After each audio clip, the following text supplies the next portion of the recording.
بسم اللہ الرحمن الرحیم الحمد للہ رب العالمین والصلاة والسلام علی رسولہ النبی الکریم۔ لرن اسلام ٹوڈے چینل کے معزز سامعین کرام، السلام علیکم۔ آج کا جو وظیفہ ہے یہ انتہائی مجرب ہے، یہ سورۃ یاسین کا خاص مجرب وظیفہ ہے۔ اس وظیفے سے بلا مبالغہ لاکھوں لوگوں نے فائدہ حاصل کیا ہے اور ان کی حاجتیں پوری ہوئی ہیں۔ آپ بھی اس وظیفے سے محروم نہ رہیں اور اس وظیفے کو آزمائیں۔ انشاءاللہ العزیز آپ کی حاجتیں بھی اللہ کے فضل اور کرم کے ساتھ لازمی پوری ہوں گی۔ اس وظیفے کو آپ نے بعد نماز عشاء کرنا ہے۔ سب بہن بھائیوں کو اس وظیفے کو کرنے کی اجازت عام ہے، خاص طور پر جن لوگوں نے ہمارے چینل کو سبسکرائب کیا ہوا ہے وہ اس وظیفے کو کر سکتے ہیں۔ اس کے علاوہ جو بھی بہن بھائی اس وظیفے کو کرنا چاہے وہ کمنٹس کے اندر اپنے نام کو لازمی لکھے تاکہ ہمیں پتہ چل سکے کہ کون کون لوگ اس وظیفے کو کر رہے ہیں۔ تو کمنٹس کے اندر اپنا نام لکھیں اور اپنے شہر کا نام بھی لازمی مینشن کریں۔ پہلے دوستو، بعد نماز عشاء آپ اس عمل کو کریں۔ اس کے علاوہ فجر کی نماز کے بعد بھی کر سکتے ہیں۔ یہ انتہائی اہم وظیفہ ہے، صرف اور صرف جائز حاجات کے لیے کر سکتے ہیں۔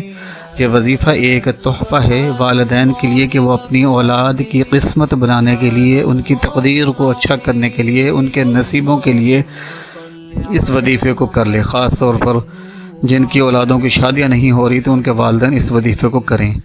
خود بھی یہ وظیفہ کر سکتے ہیں اور ایک دوسرے کے لیے بھی اس وظیفے کو کر سکتے ہیں۔ آپ نے سورۃ یاسین کو اس طرح پڑھنا ہے کہ سورۃ یاسین کے اندر جس آیت کے اندر لفظ مبین آتا ہے اس کے اوپر آپ نے 450 مرتبہ آیت کریمہ حسبنا اللہ و نعم الوکیل کو پڑھنا ہے، یعنی ہر مبین کے اوپر آپ نے 450 مرتبہ حسبنا اللہ و نعم الوکیل پڑھنا ہے کہ ہمارے لیے اللہ ہی کافی ہے اور وہی کار ساز ہے۔ تو اس عمل کو آپ نے نہایت ہی اخلاص کے ساتھ کرنا ہے۔ زیادہ سے زیادہ 3 دن لگیں گے اور پہاڑ جتنی مشکلات بھی ہوں گی وہ بھی دور ہوں گی اور جتنی بھی بڑی حاجت ہوگی انشاءاللہ العزیز وہ پوری ہوگی۔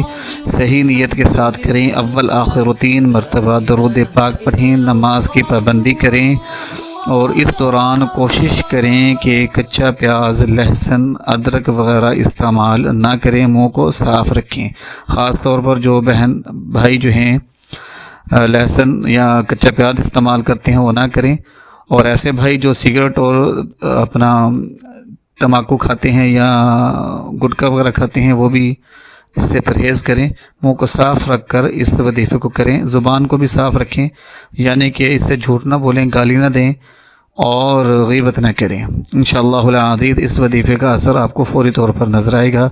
لرن اسلام ٹوڈے چینل کو لازمی سبسکرائب کریں، ہماری ویڈیوز کو لازمی آگے شیئر کریں تاکہ اور لوگ بھی اس سے فائدہ حاصل کر سکیں۔